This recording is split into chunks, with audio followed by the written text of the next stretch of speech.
Հարգելի լրագրողներ, նախ ուզում եմ շնորհակալություն հայտնել ձեզ, միշտ պատրաստական եք եղել բարձրաձայնելու, լուսաբանելու արցախցիների խնդիրները, որի համար շնորհակալություն եմ հայտնում։ Ինչպես գիտեք, 2023 թվականի բռնի տեղահանումից հետո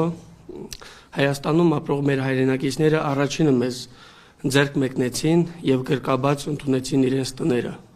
որի համար եւս մեկ անգամ շնորհակալություն եմ հայտնում։ Այնուհետև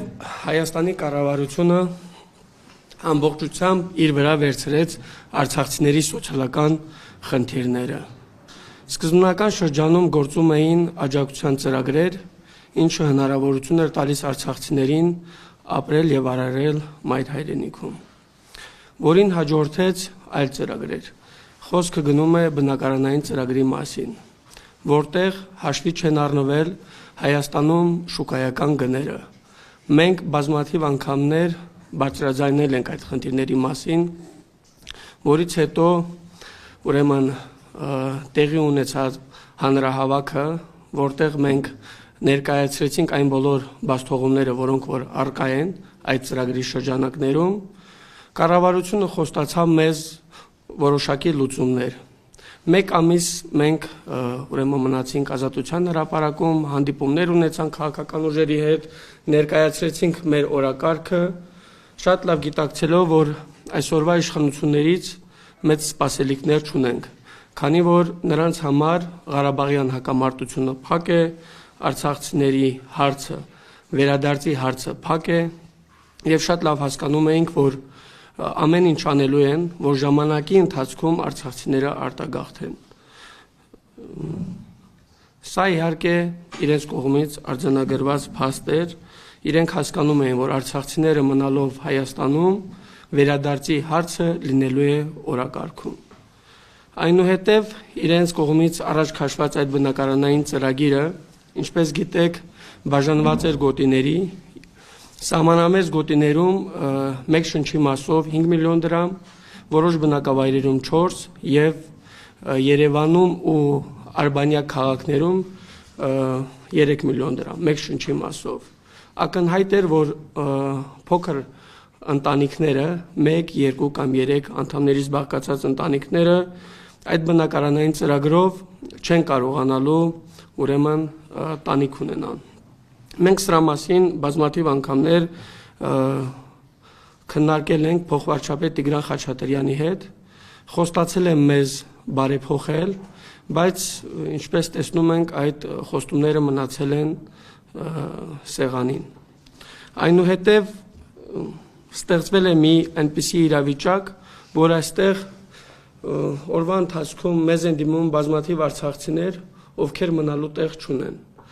Հուլիսի 1-ից աջակցության այն ծրագիրը 40+10, ինչպես գիտեք, դարձել է 30,000 դրամ եւ այն գործելու է մինչեւ ուրեմն տարվա վերջ։ Մենք չգիտենք այնուհետև ինչպիսի ծրագրեր են լինելու, եթե իհարկե դրանք լինելու են։ Կանգնած ենք լրջագույն մարտահրավերների առաջ։ Սա մտահոգիչ է։ Վերջին օրերին ականատեսն ենք լինում անձանց, ովքեր ավելի ճիշտ կլինի, որոնց խաբեությամբ հափշտակել են նրանց գումարները եւ բնակարաններ չեն տրամադրել։ Ունենք նմանատիպ փաստեր, ահազանգում ենք, բարձրաձայնում ենք, բայց կառավարության կողմից բավարար ուշադրության չեն արժանանում։ Այսպիսի խնդիրների ուրեմն շուրջ մենք ստիպված ենք եղել առաջ քաշել մի ծրագիր, բազմաթիվ մարդկանց պայքարը ոչ թե վաղվա համար է, այլ այսօրվա։ Եվ հենց այդ պատճառով մենք որոշեցինք կյանքի կոչել մի նախաձեռնություն, որը ծնվել է ոչ թե գաղափարից, այլ կարիքից։ Ստեղծել ենք Արցախն իմ սրտում բարեգործական հիմնադրամը, որի հիմնական նպատակը արցախցի տեղահանված զոհված ընտանիքներին աջակցություն տրամադրելն է, ինչպես նաև առաջին եւ երկրորդ կարգի հաշմանդամություն ունեցող անձանց պայթունի զոհ դարձած ընտանիքներին եւս ներառելու ենք։ Այսպիսի խնդիրներ ունենք, օրհասական է եւ կառավարության կողմից բավարար աջակցություն ուրեմն այդ մարդկանց մասով չկա։ Ասեմ, որ կառավարությունը խոստացավ մեզ պայթունից զոհված ընտանիքների կարգավիճակի հարցը լուծել, բայց մինչ օրս այդ խոստումները, ինչպես ասեցի, մնացել են ուրեմն քննարկման մակարդակում, ինչը անընդունելի է։ Ունենք բազմաթիվ ուրեմն հայորդիներ, ովքեր պատերազմի մասնակցել են եւ այդ չարաբաստիկ օրը ուրեմն պայթունով զոհվել են։ Ուշադրություն չդարձնել այդ մարդկանց եւ մեկ հարթության մեջ դիտարկել, որ ուրեմն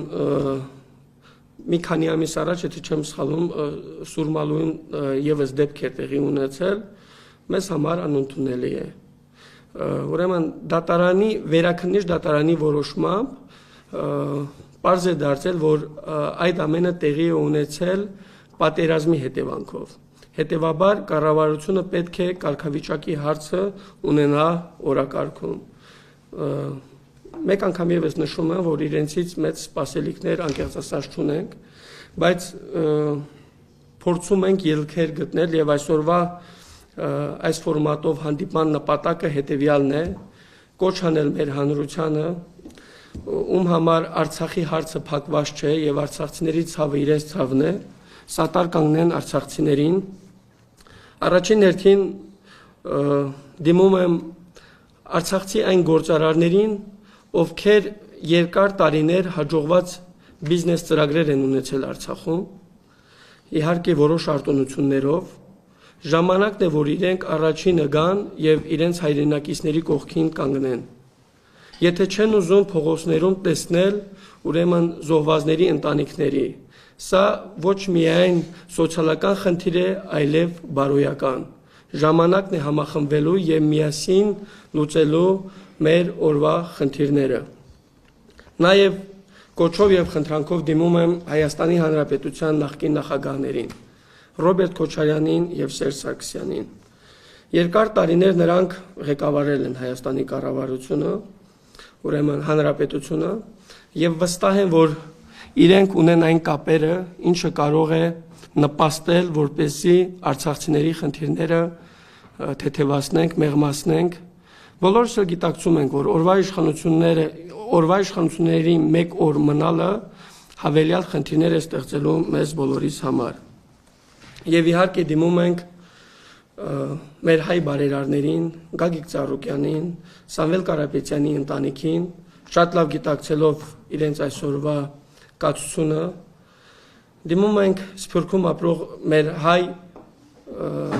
սրտացավ հայրենակիցներին, սատար կանգնելու եւ միասին լուծելու արկա խնդիրները։ Անկեղծ եմ ասում, վերջին օրերին հանդիպումներ եմ ունեցել պայթունով զոհված ընտանիքների հետ, ում ընտանիքի անդամների քանակը 2 եւ 3 է, որևէ աջակցության ծրագրից իրենք հնարավորություն չունեն օգտվելու եւ այդ մարդիկ հայտնվելու են փողոցում, ուղիղ փողոցում, որևէ աջակցություն չի գործում։ Մի ընտանիք կար, որը որ այսպես ասած շատ ազդեցիկ էր, մի որդի ուներ եւ իր որդին ուրեմն պայթունի զոհ էր դարձել, այդ կինը գնալու տեղ չունի։ Եվ այսպես շարունակ։ Մի մոռացեք հետևել մեզ Facebook-ում, ինչպես նաև բաժանորդագրվել մեր YouTube-յան ալիքին։